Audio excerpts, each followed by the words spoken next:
পরে আমি সংক্ষিপ্ত সময়ে বলবো আল্লাহ মানুষ সৃষ্টি কেন করলেন। এছাড়াও আল্লাহ জিন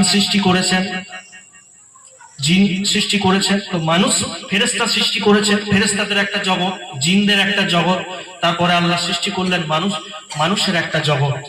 আল্লাহ যখন ঠিক করলেন যে তিনি মানুষ সৃষ্টি করবেন, দুনিয়ার জগতে মানুষ, পৃথিবীর বুকে আল্লাহ মানুষ প্রেরণ করবেন, তখন আল্লাহ ফেরেশতাদের সাথে একটা বৈঠক করলেন।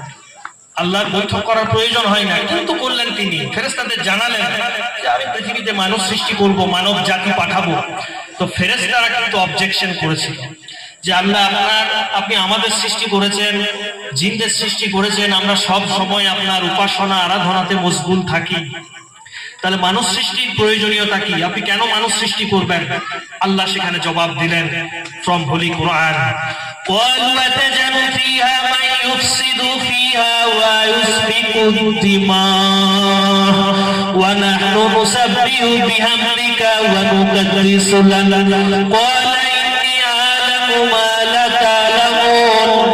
আল্লাহ বললেন আল্লাহ বললেন ওগো ফেরেশতা মণ্ডলী, আমি ঠিক করেছি আমি দুনিয়ার বুকে মানব জাতি পাঠাবো, মানুষ সৃষ্টি করব। ফেরেশতারা আল্লাহর কাছে অবজেকশন করলো, বাধা দিল, হে আল্লাহ আপনি কেন দুনিয়ার বুকে মানুষ সৃষ্টি করবেন? তারা দুনিয়াতে গিয়ে মারামারি, হানাহানি, হিংসা, বিদ্বেষ, কাটাকাটি করবে, তো আপনি কেন মানুষ সৃষ্টি করবেন?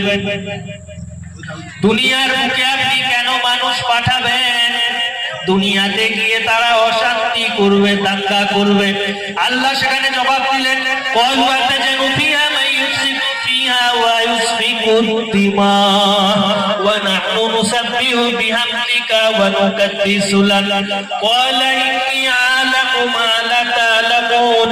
হে আমার ফেরেশতা মণ্ডলী শোনো, তোমাদেরকে আমি সৃষ্টি করেছি অনলি ফর আমার উপাসনা করার জন্য।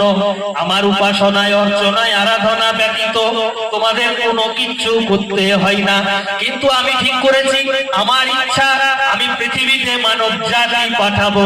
তারা শুধু নামাজ, রোজা, হজ, যাকাত করবে না, তারা শুধু আমার উপাসনা করবে না, তার পাশাপাশি তারা সবকিছুই করবে। তাহলে ফেরেশতারা বললেন আল্লাহ তাহলে সৃষ্টি করার কি মানে হলো? তারা যদি শুধুই আপনার উপাসনা না করে, অর্চনা না করে, কি করবে তারা?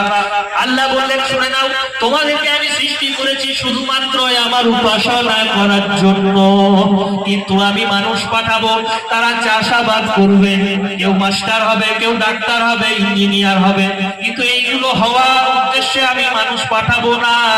তারা পৃথিবীতে হাজার রকম কাজ করবে, সমস্ত কাজ তারা দুনিয়াতে করবে, তাহলে কেন পাঠাবেন?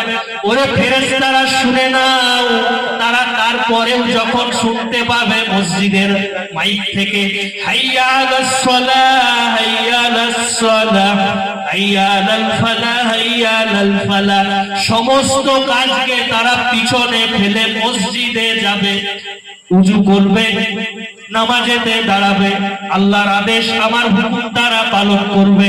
আবার নামাজ হয়ে গেলে তারা আবার তাদের কাজে ফিরে যাবে। আমি অবশ্যই আমার উপাসনায়, অর্চনায়, আরাধনা করার জন্যই মানুষ সৃষ্টি করেছি। তবে তারা চাষাবাদও করবে, হালাল ব্যবসা, কত ধরনের বাণিজ্য সবই তারা করবে। আমি যে হালাল রুজি সন্ধানও আমার বান্দাদের করতে বলেছি, সবই তারা করবে। আর তারপরেও যখন মসজিদের মিনার থেকে, মাইক থেকে শুনতে পাবে হাইয়া আলাস সালাহ, হাইয়া আলাস সালাহ, সমস্ত কাজকে পিছনে ফেলে আল্লাহর ভয়ে তারা মসজিদে যাবে, নামাজে দাঁড়াবে, রুকু করবে, সিজদা করবে, আর তাদের এই পবিত্র জবান দিয়ে বলবে সুবহানা রাব্বিয়াল আলা, হে আল্লাহ তুমি বড়, তোমার নাম বড়, আর আমরা তোমারই বান্দা। আজ আমি তোমার দরবারে সিজদারত হয়েছি, জীবনের সমস্ত গুনাহ আপনি ক্ষমা করুন। হে ফেরেশতা মণ্ডলী, এই জন্যই আমি পাঠাবো। কিন্তু ফেরেশতা মণ্ডলী বলল না আল্লাহ, ওরা নামাজ পড়বে না, আপনার উপাসনা করবে না, ওরা 24 ঘন্টায় মারামারি, হানাহানি, কাটাকাটি, রাহাজানি এইসব করে বেড়াবে। আল্লাহ সঙ্গে সঙ্গে মুখের উপরে জবাব দিলেন ক্বালা ইন্নী আ'লামু মা লা তা'লামুন, হে আমার ফেরেশতারা, আমি যা জানি তা তোমরা জানো না। সুবহানাল্লাহ বলবেন। আল্লাহ ফেরেশতারা তো সবই জানে না যে মানুষের কি হতে পারে, মানুষ কি করতে পারে। মানুষ ইনসান, মানুষ মানেই হচ্ছে ভুলে যাওয়া, মানুষ মাত্রই ভুল করে, মানুষের জন্মই ভুল থেকে, মানুষ মাত্রই ভুল করবে। আবার যখন ভুল করার পরে তওবা করবে, আল্লাহ বলছেন তার সমস্ত গুনাহ আমি ক্ষমা করে দেবো। জোরে বলুন সুবহানাল্লাহ। একবার যদি কেউ তওবা করে, তওবা করার মতো করে, আল্লাহ বলছেন আমি আমার বান্দাদের সমস্ত গুনাহ ক্ষমা করে দেবো। বলুন সুবহানাল্লাহ। আল্লাহ বলছেন আমি বড় দয়ালু, আমি বড় অনুকম্পাশীল, আমি মানুষকে দয়া করতে পছন্দ করি, আমি মানুষকে ক্ষমা করতে পছন্দ করি। যেখানেই যাবেন চলে যান, যে কোনো দপ্তরে, যে কোনো দরবারে যান, আপনি যদি ভুল করেন আপনাকে বকা শুনতে হবে, আপনাকে অনেক অপদস্থ হতে হবে। আল্লাহ বলছেন ওরে আমার বান্দারা, তোরা প্রতিদিন শত শত ভুল করিস, কত ভুল কত পাপ, আমি আল্লাহ বিরক্ত হব না। আমার কাছে হাত তুলে দোয়া করলে আমি গ্যারান্টি দিলাম, যদি তওবা করার মতো করিস আমি আল্লাহ সমস্ত গুনাহ ক্ষমা করে দেব। আর শুনে নে, শুধু ক্ষমা করব না, ফাঁকা জায়গাটা নেকি দ্বারা পরিপূর্ণ করে দেব।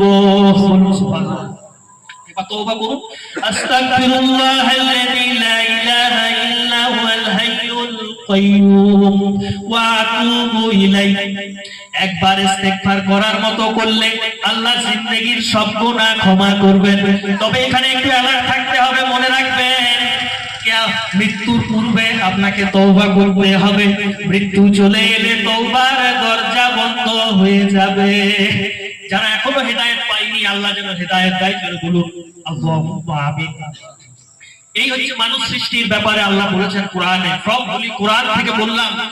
আল্লাহ মানুষ এই কারণে পাঠালেন, তারা সব কাজ করবে, হালাল ব্যবসা বাণিজ্য, হালাল রুজির সন্ধান করাও তো আল্লাহ ফরজ করেছে। হালাল রুজি আপনাকে খুঁজতে বলেছেন আল্লাহ, তবে ঘরে বসে খুঁজলে হবে না। আল্লাহ বলছেন তুমি বেরিয়ে পড়ো, মাঠে ঘাটে বেরিয়ে পড়ো। যে মাস্টার সে চলে যাবে স্কুলে, যে প্রফেসর সে চলে যাবে কলেজে, যে চাষি সে চলে যাবে মাঠে, যে ড্রাইভার সে গাড়ি নিয়ে বেরিয়ে যাবে। আল্লাহ বলছেন তোমরা বেরিয়ে পড়ো, রুজির সন্ধান আমি আল্লাহ ব্যবস্থা করে দেবো। তোমাকে শুধু বেরোতে বলেছি, কোথা থেকে রুজি দেবো, কতটা দেবো, কেমন ভাবে দেবো, আমি আল্লাহ ছাড়া কেউ জানে না। আমাদেরকে বেরোতে বলেছেন আল্লাহ। মানুষ সৃষ্টির ব্যাপারে এটা। এরপর শিক্ষা নিয়ে আমি এক কথা বলি, একটু প্রসঙ্গটা চেঞ্জ করি। আল্লাহ রাব্বুল আলামিন তথা ইসলাম, তার যে ধর্ম, ইসলাম তিনি যে ধর্ম আমাদের দিয়েছেন, ইসলাম পড়াশোনার ব্যাপারে, স্টাডির ব্যাপারে ইসলাম যে গুরুত্ব আরোপ করেছে, অন্য কোন ধর্ম, অন্য কোন কিছু এত গুরুত্ব দেয় না। ইসলাম যে গুরুত্ব দিয়েছে পড়াশোনায়, সেই কারণে আল্লাহ পাক রব্বুল আলামিন কোরআনের মধ্যে সর্বপ্রথম যে শব্দ অবতীর্ণ করেছেন ইকরা, পড়ো, হে নবী পড়তে বলেছেন। ইসলামে শিক্ষার ব্যাপারে গুরুত্ব আরোপ করা হয়েছে। বিশ্ব নবীর হাদিস, খায়রুকুম মান তাআল্লামাল